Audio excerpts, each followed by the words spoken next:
Good morning, Malta and Gozo, and welcome to another edition of Lovin Daily. I'm your host, Jonathan Chilia, joined by my co-host, Christian Perugin, and here are your 5 headlines for today. The chairman of St. Vincent de Paul attacks Mizbla PN MEPs, accusing them of betraying Malta. Businessman Joseph Portelli could face charges over links to former Superintendent Raymond Aquilina. Residents in Santa Lucia warn of private garages being built on pedestrian zones. A TV host says he'll keep wearing masks even when they're not mandatory, and former Prime Minister Joseph Muscat deposited €191,000 the year after stepping down. Now stay tuned to the end of today's episode because we've got a very special guest, street artist James Micallef Grimaud. Chris, you want to jump into the first story? Yeah, so we've heard a lot about this €274 million deal signed by the government and the home St. Vincennes and two big commercial companies, James Caterers and DB Group. But we hadn't really heard anything from the chairman of this elderly home, St. Vincennes, that was at the center of this deal. However, yesterday he broke his silence in a newspaper report on Horizont, where he was quoted as attacking the PN, the nationalist MEPs, Roberta Metsola and David Casa, over a big rule of law vote in Parliament. The headline read, Minichat Artuelidu u Mizbla Zibelan Astridu, which literally translates to whoever betrays their homeland is a rubbish dump that you don't need. He later said that was a typo and really it was meant to read Minichat Artuelidu Mizbla Zibelan Astridu, which means that not even the rubbish dump wants these people. Either way, you know, this is a retired judge, Philip Chiberas, who's making this point over a rule of law vote in the European Parliament that was almost unanimously approved by all the groups in the European Parliament, basically saying that they're concerned about the fact that ministers are being implicated in the murder of Daphne Caruana Galizia. So yeah, one of these, I would have expected this guy to talk about, I would have expected the Judge Chiberas, former Judge Chiberas, to give some sort of explanation of his own involvement in this scandalous deal. And instead he's taking to Facebook and the newspaper to criticize PN MPs who are MEPs who are talking about the rule of law in Malta. It's a little bit crazy. I mean, let's be very clear. The word Mizbla isn't just any random word. It has very strong connotations in Malta. I mean, just 50 years ago in the 1960s, there was the interdiction, l'interdict, happening in Malta, where people who didn't subscribe to a particular political belief were buried in unmarked graves. This was a very shameful moment for many families, for many people. So there's still very strong connotations. So when you use the word Mizbla, it's very, very heavy. Now, when it comes to the actual deal, let's be very clear. The government, at least according to the National Audit Office, the government is paying more than double what it should be paying for other similar private homes. And as it stands, Prime Minister Robert Abela has not decided to scrap the deal, though he has said he would be reviewing the NAO report. So we'll definitely see if there's any more developments on this story. Moving on to the next story, quite a big one.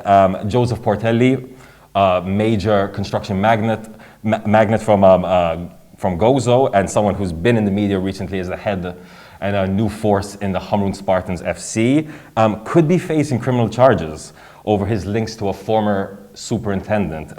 So Joseph Portelli was apparently interrogated by police under caution for a few hours last week over his connections with Raymond Aquilina. Now, Raymond Aquilina is someone we've been reporting on. In fact, last week, images were released of him finally because his face had not been revealed.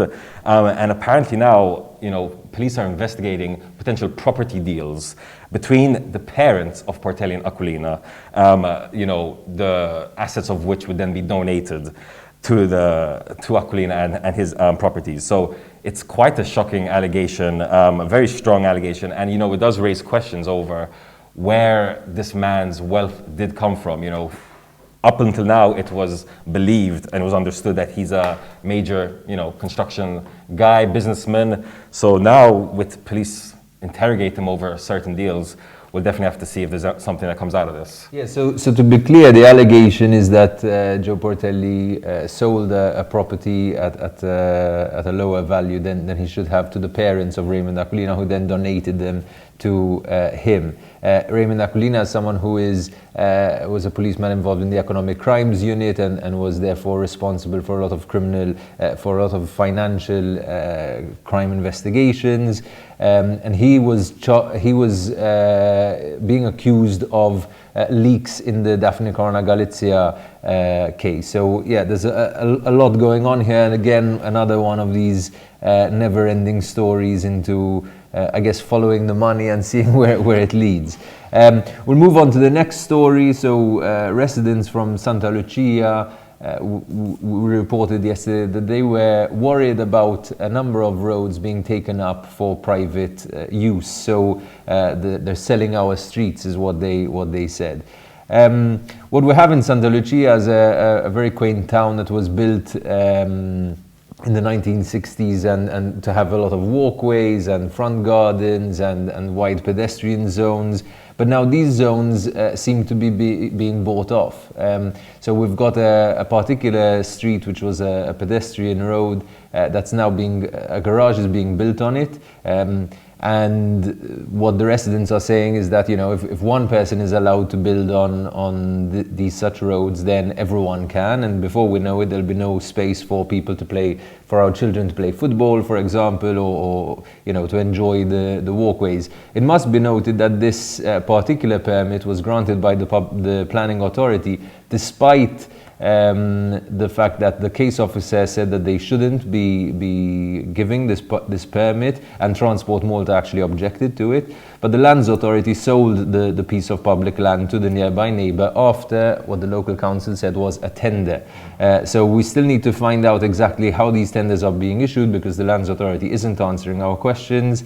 But yeah, another worrying story of development. Yeah, no, it's really sad. Like, Santa Lucia is, as you said, a bit of a quaint town. It's not a town that many people often go through because it's a bit, you know, hidden away, but it's a beautiful little place, you know. I actually have driven around there quite a bit. It's got, you know, a very boulevardy feel. It's very green. There's some parks there as well.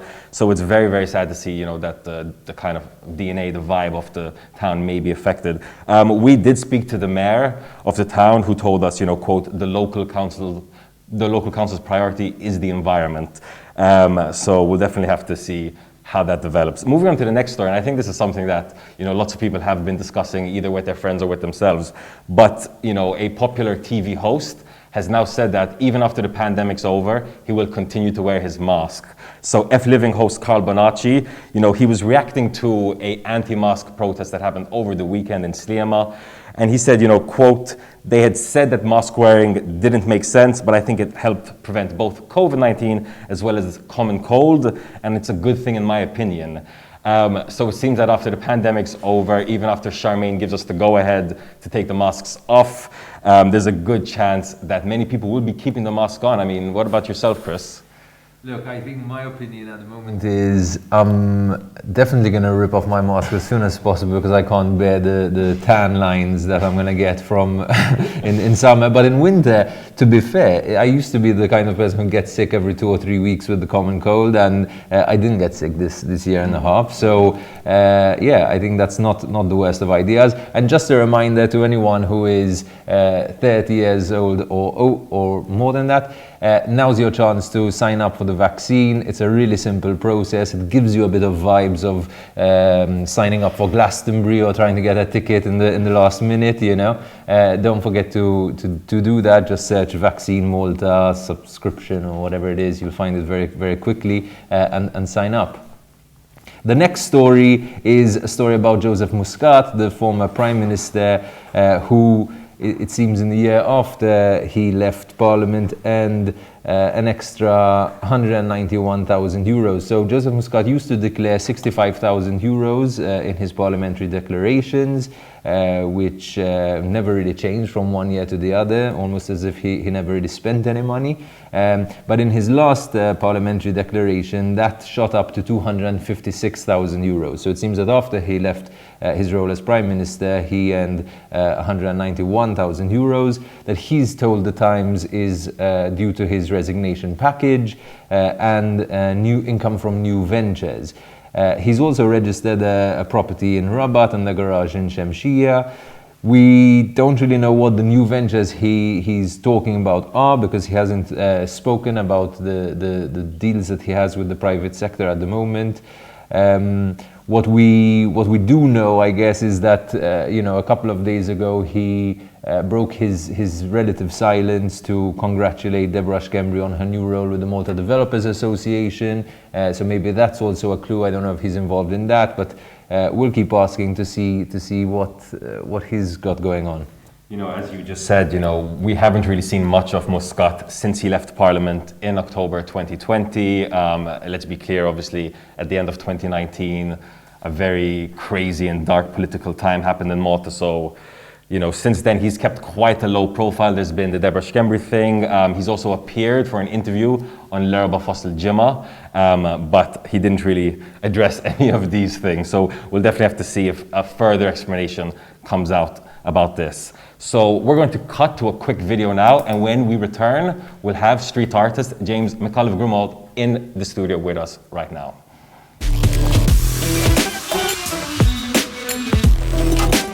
In Malta, we don't say.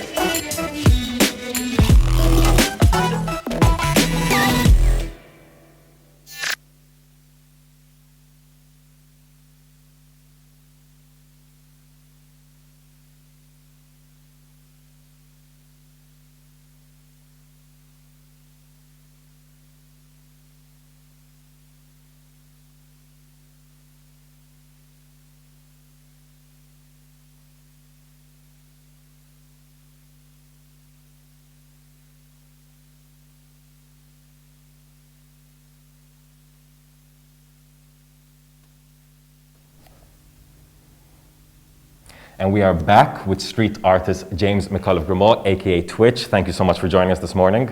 It's good to be here. So obviously we wanted to bring you in because a couple of weeks back there was a major outpouring of support for you and your work after you had done some murals, some flamingo murals in Gozo. And authorities had clamped down a little bit. So what's the latest on that? How's that situation ended? So basically, I was painting the mural in Gozo and Munshar, and the planning authority came like 5 days into the mural, actually. And they actually, they stopped me, but they told me that they liked what I was doing. They really liked it. And yeah, they said that basically there were complaints from neighbors, and they were researching to see like if everything was okay, and they had no paper. They didn't show us anything, So we checked the lawyer if they could do that, And the lawyer said that no, they had to show us something to stop. You can't just stop people from doing, Right. You need to show something. So I finished it off, and then they brought a notice, saying that it was injury to amenity, Wow. which is a pretty vague thing. So yeah, they were doing their job, the planning authority, But the support came along, obviously, because of the craziness of what's going on at the moment. We're living at a time when, there's visual pollution everywhere. It's like because concrete being built, randomly, and there's no real planning, So, so yeah, the planning authority, obviously, they were doing their job, but we're appealing to this. Okay. And, so is the mural still up right now? It's still up, yes. It was commissioned by 37, which is a beautiful boutique hotel, Amazing. Real stylish place, amazing place. And yes, it's actually painted inside the garden, So it's not in the street, you know what I mean? So it's not really it's not in the street, it's inside someone's garden. And also there are trees which, in the garden, which will be in bloom, at a certain point in the year. Wow. So it's kind of yeah, it's done in a kind of, it's in a holistic way, you know.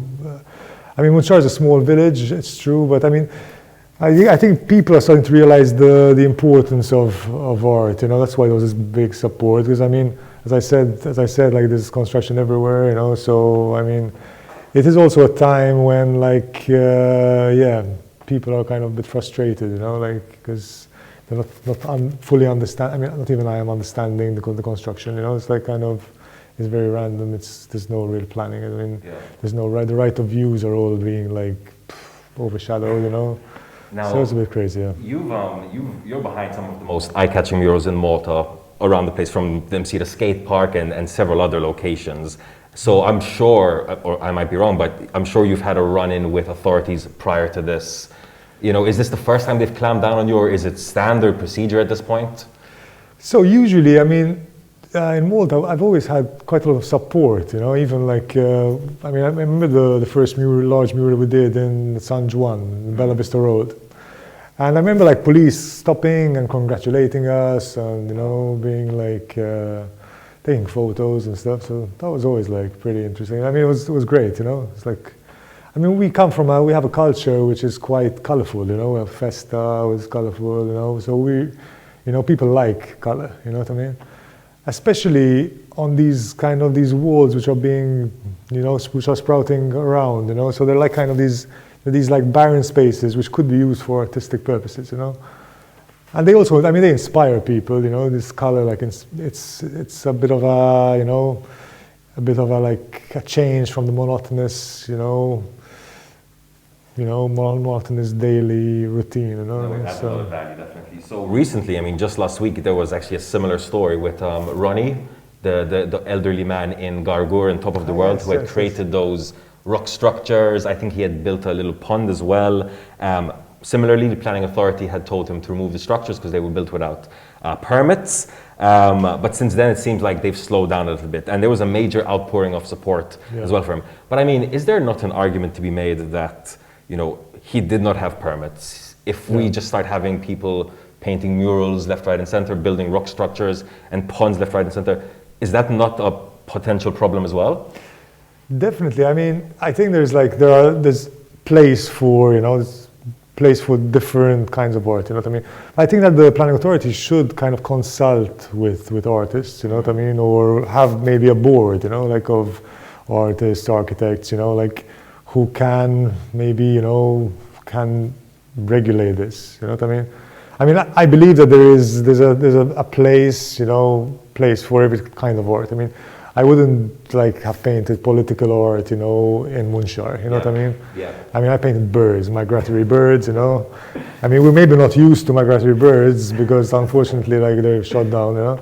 But yeah, flamingos are beautiful, you know, they're colorful. And I mean, you know, some countries are flying, you know, daily, you know what I mean? But we get flamingos, you know, rarely, but we do get them, you know. So yeah, I mean, yeah, there's a place, you know, for certain kind of art, in my opinion. You know? So do you think Malta has too many blank spaces? Maybe there are too many white walls that need a splash of color. Like, what would you pinpoint as, you know, areas that we can definitely improve in? Yeah, I mean, there are these blank spaces all around the island now. You know, I mean, they're sprouting up everywhere. So, I mean, I think we should make use of these. These are like, many of them are like called talapots, you know, they're walls which are basically like built for the next building, you know, but they spend like years there, you know what I mean? So they could definitely be used, you know, for artistic expression, you know, like, and also, I mean, as I said before, they'll inspire you know, people, you know what I mean? It's color always, like, it brings joy, you know what I mean? It's like this concrete, this boring, like gray, you know, it's like, it's visual pollution, you know what I mean? Are there lots of street artists in Malta that have this kind of capability or abilities at that level? And is there any state support or private support for them? So the level of art is always increasing, you know, is always growing.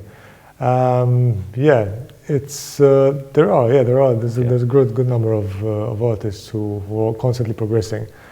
Not only local, but also foreign, you know, foreign artists living in Malta. Yes, state-wise, I mean, It's a bit tricky. It's a bit of a state, or it's a bit of a limbo, you know, like this, the funding, there is funding, you know, but you need to apply for it. You need to apply for it, and luckily there are some councils who promote this kind of art, so that's a pro, you know. But yes, I mean, you need to like apply for this, and it's time consuming, you know what I mean? Is there a particular town or maybe group or initiative that you know is doing really good stuff right now that you're looking at and you say, okay, that's definitely a model that we should be following?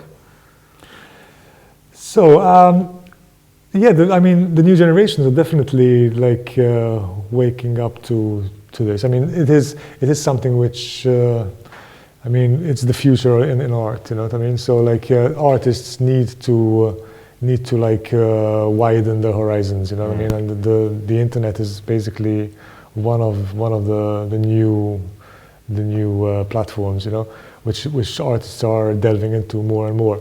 But yeah, I mean, groups which are like working hard. We ourselves have an NGO which is called Malta Street Art Collective, and we are working like with the Malta Council for the voluntary sector. And we also have a project at the moment called, which is like related to migratory birds. And yeah, so we got funding for a publication too, which will have like artworks as illustrations in the book. And yeah, and we're working with BirdLife as well. So yeah, I mean, there are, as I said, there's funding bodies, you know, which artists could get into and apply for. But yeah, I mean, ideally, you know, and I encourage like local councils to support, you know, more of the arts, you know, and more of these artists.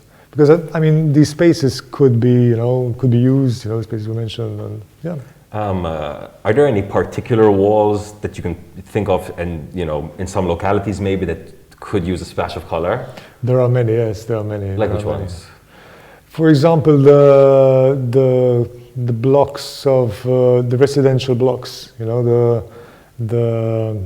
they call that the government residential like areas. In San Juan, for example? In San Juan, but they're all over the country. But they're all over, exactly those Malta type. and Okay, Gozo. okay. Yeah, I mean, they are like residential blocks, you know, residential blocks which were built like in the 80s and even prior to that. Cool. And many of them have like blank sides, but that's just one, you know. I mean, currently they're sprouting up everywhere. I mean, all the new construction usually has some you know side which could be, you know, could have a splash of color added. You know? So moving on a little bit to the pandemic, I wanted to speak to you a little bit about street art in Malta amidst the pandemic. So has it caused new challenges? Are you facing new challenges that you hadn't seen before? Definitely. I mean, the pandemic has like caused new challenges for all the arts, you know. But yeah, street art probably was the least affected, you know. But yeah, I mean, street artists have had to also, you know, like obviously adapt, you know. The audience, you know, has been tightened down, you know what I mean? It's become like, has gone down to internet, you know what I mean? I mean, the social distancing, artists usually tend to rely a lot on interaction, you know, like first-hand interaction. So yes, I mean, artists have had to adapt, expand, you know, to internet, and this has been quite a, I'm sure it's a pro, you know, in a way, but yeah, I mean, traveling, I had to stop traveling, you know. I was planning on doing stuff abroad and exporting an exhibition I had at Spazio Creative, so that had to stop, you know, because of logistics and stuff. And hence, like the focus, you know, I took on the migratory birds, you know, so which is also very interesting, you know. So yeah, certain things had to stop, you know, and yeah, but yeah, as I said, the pro is that artists have had to kind of delve into, you know, new ways to deal with like business, you know, like internet, you know, is like kind of the future, you know. So galleries have closed, but yeah, artists can still. So as we await the decision of the mural appeal in Gozo. What else are you working on? Or what else can viewers keep up with? So as I mentioned earlier, at the moment I'm working on a number of works related to migratory birds, which will be used as illustrations for the publication we'll be launching in December. Cool, December. Which will be at Spazi Creativ. And that's with BirdLife and also through the VOPS, which is the Voluntary Organization Project Scheme. Nice. And we're also planning a street art festival as soon as the COVID frenzy will be over. These blues will be gone, and we'll That's amazing. come with a street art festival. That's brilliant. No, definitely keep us I'm looking updated forward on to that. that. Yeah. So, guys, you can find him on Instagram, on Facebook, under Twitch. Definitely check out his art. It's really, really cool. Thanks again for joining us this morning. You're very, very welcome. That's it for today from everyone at the Love Malta team. Have a day full of lovin'.